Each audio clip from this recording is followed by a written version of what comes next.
Yau dai bara ta yi kyawu, in na je bara na yi kamu, yar fulani ta yi mini damu, in a bani koko in ɗauka, in ba a ban ba ma za na ɗauka. To, bari mu shiga, Allah ka ba mu sa'a, yaki haram, yaki haram.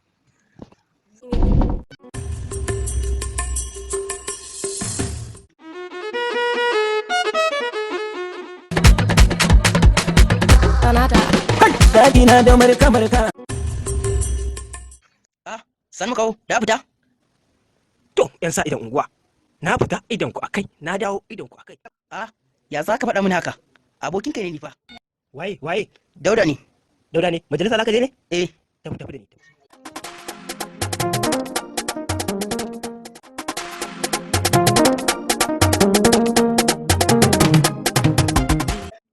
Sani makaho, waya maganar larai ko da ka kasa ka?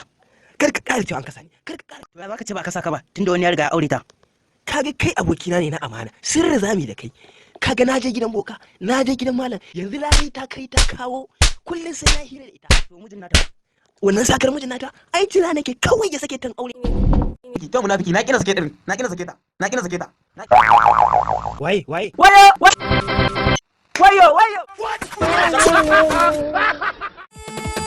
Wani ya gurin masoya sanadin ku yau nake aika bure ka mai gidana ne yan uwa ku bar shakka.